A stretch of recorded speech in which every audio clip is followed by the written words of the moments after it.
Hey guys, welcome back to another episode of Dishes and Fishes where I show you how to cook and set hooks. Today I want to show you a recipe that you should really consider making this Christmas because it's pretty original, it's really good, and it's not that hard. And that's braised short rib cannelloni.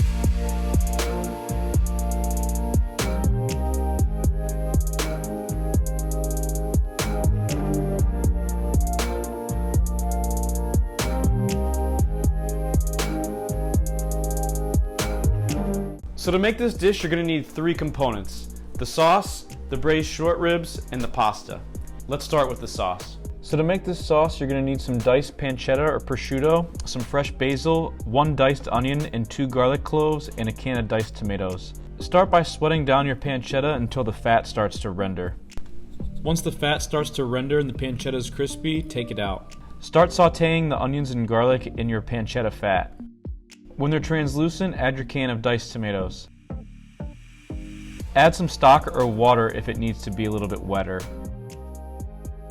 Let that simmer for a few minutes, then add your crispy pancetta back in. Once that's all incorporated, turn off the heat and finish it with some fresh basil. Season it with salt and pepper to taste. Set that aside to cool. This sauce is bomb.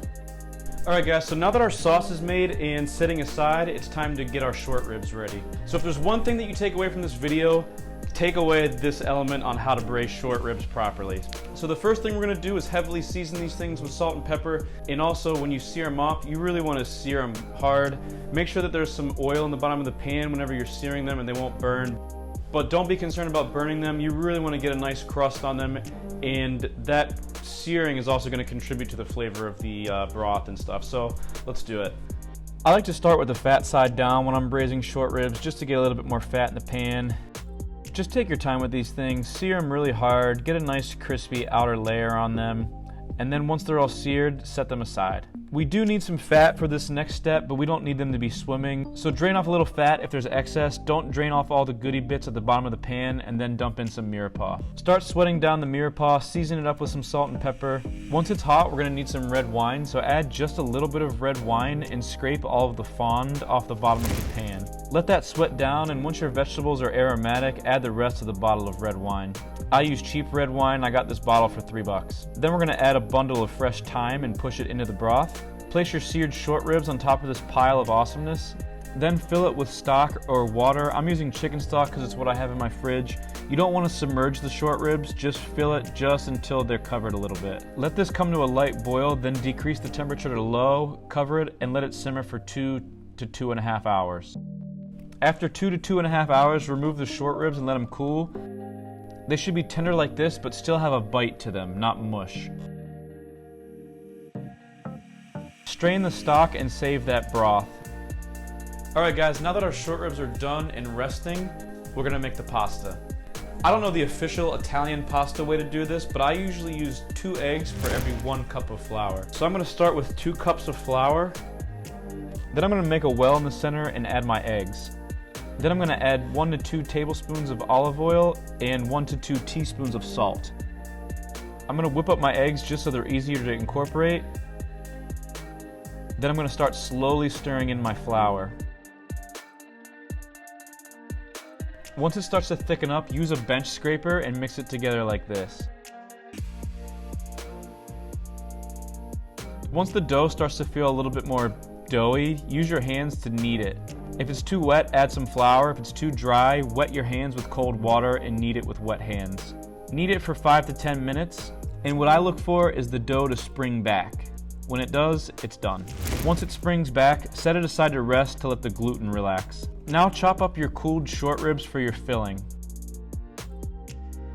For the filling, we're going to use 1 to 2 cups of ricotta cheese, 1 egg, some Parmesan cheese, you know I like that Montreal, some mozzarella cheese, and I would use parsley, but I forgot it at the grocery store. Then we're going to mix it up. Add your short ribs, and you've got your filling. Now let's put our rested pasta dough on a lightly floured surface, and we're going to start rolling it out.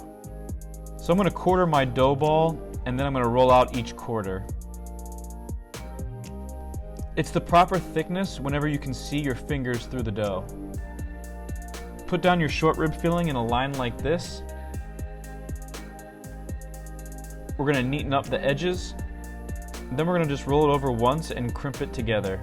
You wanna try to keep this as thin as possible. Once it's rolled, cut it into the desired length that you want.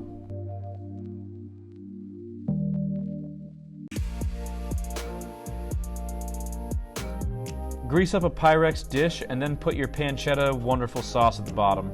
And then add a little bit of your beef broth to it. Don't make it too watery because it's gonna get watery in the oven. Lay in your cannellonis. Put some more sauce on top if you desire. Then cover with mozzarella cheese. Wrap it in foil, then bake it off in the oven at 400 degrees for 25 to 30 minutes until the cheese is all melted like this. Yeah. Once the cheese is melted, take it out, add some Parmesan and mozzarella cheese to the top, and then broil it for 3 minutes, and it should look like this.